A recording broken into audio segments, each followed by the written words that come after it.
നമസ്കാരം, ഫിലിമമ്പാടാണ്. അപ്പം നമ്മുടെ പഞ്ചായത്ത് തലങ്ങളിലുള്ള ഇലക്ഷൻ നിങ്ങൾ അടുത്തെത്തിയിട്ടുണ്ട്.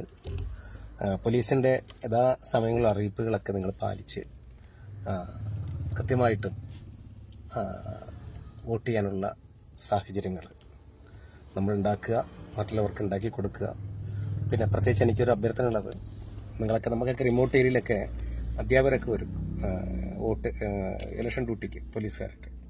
പലപ്പോഴും നമ്മുടെ നാടിനോട് പറയേണ്ട കാര്യമൊന്നുമില്ല. അവർക്ക് വരുമ്പം അവർക്ക് നമ്മൾ കൊടുക്കുന്ന ഔചിത്യ മര്യാദകൾ, അവർക്ക് കൊടുക്കുന്ന സ്നേഹത്തിന്റെ ചില നിമിഷങ്ങളൊക്കെ ഉണ്ട്. അത് നിങ്ങളുടെ ഭാഗത്ത് ഉണ്ടാവുന്ന ഉറപ്പാണ്. അതിലുപരി നമ്മളെ ഈ പ്രാവശ്യത്തെ നമുക്കറിയാം, മത്സരിക്കുന്ന കാൻഡിഡേറ്റ്സിലൊക്കെ പ്രത്യേകിച്ച് വിദ്യാസമ്പന്നരാണ്, ചെറുപ്പക്കാരാണ് ഏറ്റവും കൂടുതൽ. അപ്പം അതുകൊണ്ടൊക്കെ തന്നെ എല്ലാവരും ഒരുപക്ഷെ ആദ്യമായിട്ട് എനിക്ക് തോന്നുന്ന വീടുകളിൽ വീട്ടമ്മയായി അല്ലെങ്കിൽ മക്കളുടെ അമ്മയായി, ഭർത്താവിൻ്റെ ഭാര്യയായി, നല്ല ഒരു പാർട്ട്ണറായിട്ടൊക്കെ കഴിയുന്ന പലരും ഒരുപക്ഷെ മത്സരരംഗത്തേക്ക് വരുന്നുണ്ട്.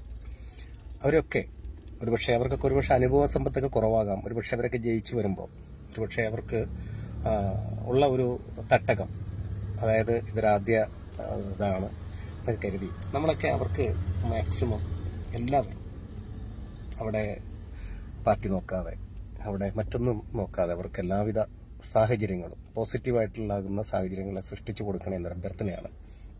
ഇത് ഒരു രാഷ്ട്രീയപരമായിട്ടുണ്ടാകുന്ന എൻ്റെ ഒരു ആർഗ്യുമെൻ്റൊന്നുമല്ല, ഒരു റിക്വസ്റ്റും അല്ല.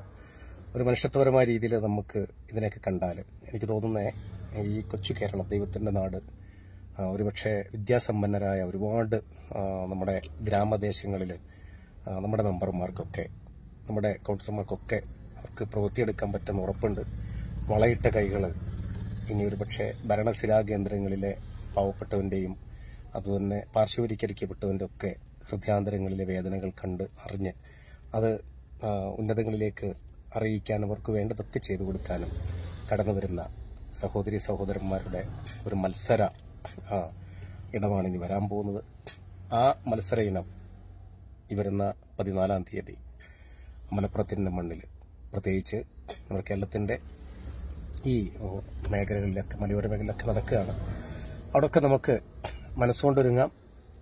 നമുക്ക് വാശികളും വീറുമൊന്നുമില്ലാതെ നമ്മളൊക്കെ ഒരു പോസിറ്റീവ് മൈൻഡോടുകൂടി ഇതിനെയൊക്കെ നോക്കിക്കണ്ട് നമുക്ക് ഈ ഇലക്ഷൻ ഒരു പരാതിക്കും ഇടം കൊടുക്കാതെ സ്നേഹത്തിൻ്റെ ഒരു ഇലക്ഷനാക്കി മാറ്റി, കൊറോണ എന്ന് പറയുന്ന ഈ വാക്ക്, ലോകത്ത് ഏറ്റവും കൂടുതൽ ആളുകൾ ഉച്ചരിച്ച വാക്ക് കൊറോണയാണ്.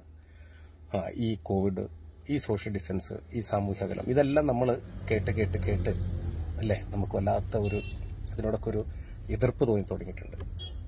പക്ഷേ ആ എതിർപ്പിൽ നിന്നൊക്കെ നിന്നുകൊണ്ട് നമ്മൾ പോസിറ്റീവായിട്ടുള്ള വേറൊരു തലം നമ്മൾ സൃഷ്ടിച്ച് നമ്മൾ ഈ ഇലക്ഷനെ നമ്മൾ കാണുകയാണ്. അതിനാകട്ടെ നമ്മുടെയൊക്കെ ഓരോരുത്തരുടെ മനസ്സും ഒക്കെ ഒരുങ്ങേണ്ടത്.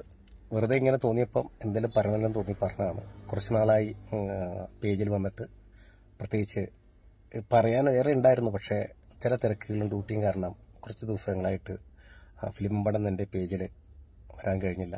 അപ്പം ഇങ്ങനെ വണ്ടി ഒന്ന് സൈഡാക്കി ഇലക്ഷനെ കുറിച്ച് പറയണമെന്ന് ഓർത്ത് ഇങ്ങനെ പറഞ്ഞതാണ്. ഒരുപക്ഷെ നിങ്ങൾക്ക് ഇഷ്ടപ്പെട്ടാലും ഇഷ്ടപ്പെട്ടില്ലെങ്കിലും ഒന്ന് ലൈക്കൊക്കെ ചെയ്യാൻ എനിക്കൊരു സന്തോഷവും, അടുത്ത് ഇനി എന്തെങ്കിലുമൊക്കെ പറയാനും എന്നെ കൂടുതൽ പ്രാപ്തനാക്കും. അതുകൊണ്ട് ഒരുപാട് പേരുണ്ട്, സ്നേഹമുള്ളവർ, ചിരിക്കുന്നവർ, സങ്കടം പറയുന്നവർ, വിളിച്ചിട്ട് കിട്ടുന്നില്ല എന്ന് പറയുന്നവർ, അതേപോലെ തന്നെ കാണുമ്പോൾ കണ്ണ് നിറയുന്നവർ, അതുപോലെ തന്നെ കാണണം ആഗ്രഹമുണ്ടെന്ന് പറയുന്നവർ, പ്രോത്സാഹിപ്പിച്ചവർ, കൂടെ നിന്നവർ, എല്ലാവരും നമുക്കൊക്കെ വീണ്ടും അതൊക്കെ ഉണ്ടാവണേ എന്നൊരു പ്രാർത്ഥനയാണ്. തെറ്റുകൾ കണ്ടാൽ നിങ്ങൾ എന്നെ വിളിച്ചറിയിക്കണം. ഇഷ്ടപ്പെടാത്തത് കണ്ടാൽ പറയണം അത് ഇഷ്ടപ്പെട്ടില്ല എന്ന്. അതുകൊണ്ട് കഴിഞ്ഞ ലൈവിലല്ല, ഞാനൊരു സ്പീച്ചിൽ ഇങ്ങനെ പറഞ്ഞിരുന്നു. ഇങ്ങനെ ഇമ്മീഡിയറ്റ് ന്യൂസിൻ്റെ ഒരു സ്പീച്ചിൽ കുട്ടികളുടെ പ്രായത്തെക്കുറിച്ച് പറഞ്ഞപ്പോൾ എൻ്റെ മകളുടെ ഒരു കാര്യം ഞാനിങ്ങനെ പറഞ്ഞിരുന്നു. ഇങ്ങനെ, അതായത് മകൾ 6-ാം ക്ലാസ് എത്തിയപ്പോൾ പക്വമതി അതിനെക്കുറിച്ച് പറഞ്ഞപ്പോൾ പലരും വിളിച്ചു, 1-2 പേര് പറഞ്ഞു, സാർ അത് പറഞ്ഞ് ശരിയല്ല, മോളെക്കുറിച്ച് അങ്ങനെ മോള് പ്രായപൂർത്തിയായതിനെക്കുറിച്ചൊന്നും പറയണ്ട എന്ന് പറഞ്ഞപ്പം എനിക്ക് പിന്നെ തോന്നി, അങ്ങനെ നിങ്ങളുടെ ഇങ്ങനെയുള്ള ചെറിയ ചെറിയ കാര്യങ്ങളൊക്കെ എന്നെ അറിയിക്കണമെന്ന് ഞാൻ കൂടെ അഭ്യർത്ഥിക്കുകയാണ്. കാരണം പലതും ഞാൻ തിരുത്താൻ തയ്യാറാണ്. ഇഷ്ടപ്പെടാത്ത എന്തെങ്കിലും കണ്ടാൽ അറിയിക്കണം. എൻ്റെ ഒരുപക്ഷെ കമന്റിലൊക്കെ ഞാൻ പലപ്പോഴും ശ്രദ്ധിക്കാറുണ്ട്. എന്നെ വേദനിപ്പിക്കുന്നതായിട്ടും ഒരു കമന്റുകളും കാണാറില്ല പലപ്പോഴും.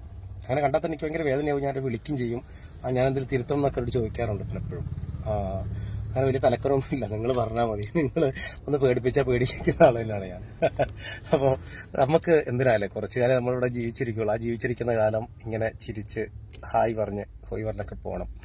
എന്നാലേ നമ്മൾ നമ്മുടെ ഒരു ഇടം ഇവിടെ നിന്ന് നഷ്ടപ്പെട്ടു പോകുമ്പോൾ ഇങ്ങനെ ആളുണ്ടായിരുന്നു എന്നൊക്കെ നമ്മളെ ഓർത്തിരിക്കാൻ, നമ്മളെക്കുറിച്ച് ഓർക്കുമ്പോൾ ഒരുപക്ഷെ അവരെൻ്റെ കണ്ണ് നിറയാൻ നമ്മുടെ പ്രവൃത്തി കാരണമായെങ്കിൽ ഏറ്റവും വലിയ ഈശ്വരാനുഗ്രഹമാണ്. അപ്പോൾ നമുക്ക് പറഞ്ഞ പോലെ ഈ ഇലക്ഷൻ നമുക്ക് അടിച്ചു പൊളിക്കാം കേട്ടോ. ആരുമായിക്കോട്ടെ, പാർട്ടി ഒന്നല്ല, നമുക്ക് നമ്മുടേതായ വ്യക്തിത്വം അല്ലെ, ആരോടും പറയുന്നും വേണ്ടല്ലോ. നമുക്കത് വോട്ട് രേഖപ്പെടുത്തണം. നമുക്ക് ചിരിച്ച് കളിച്ച് എല്ലാവരെയും അല്ലെ ചിരിച്ച് കളിച്ച്, ചില സിനിമകളൊക്കെ ഉണ്ടാവും, ഒരു ഗ്രാമദേശത്ത് വോട്ട് കിടക്കുകയാണ്, 2 പാർട്ടികൾ, ഒരു കുടുംബത്തിൽ തന്നെ 2 പേര്, ചേട്ടനും എൻ്റെ ഭാര്യയും അനിയൻ്റെ ഭാര്യയും മത്സരിക്കുന്നുണ്ട്. 2 പാർട്ടികളിലാണ്.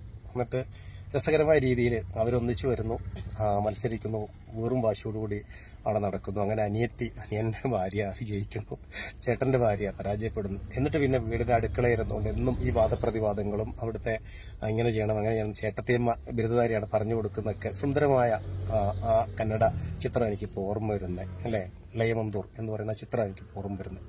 അതുപോലെ ആവട്ടെ നമ്മൾ അല്ലേ, നമ്മൾ എന്നും നമ്മുടെ വീട്ടിലെ ഏട്ടൻ്റെ ഭാര്യ അനിയൻ്റെ ഭാര്യയൊക്കെ ആയിരിക്കാം മത്സരിക്കുന്നത് അല്ലേ.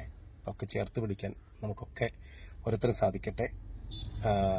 രാഷ്ട്രീയം നോക്കാതെ, മതം നോക്കാതെ, വർണ്ണവർഗം നോക്കാതെ എല്ലാവരെയും സഹോദരി സഹോദരന്മാരെ കണ്ട് കേട്ട് ചിരിച്ച് നമുക്ക് മുൻപോട്ട് പോകാൻ സാധിക്കട്ടെ എന്ന് ഹൃദയം കൊണ്ട് പ്രാർത്ഥിക്കുകയാണ്. എല്ലാവർക്കും ഫിലിം പാടിൻ്റെ സ്നേഹം അറിയിക്കുന്നു. ബൈ.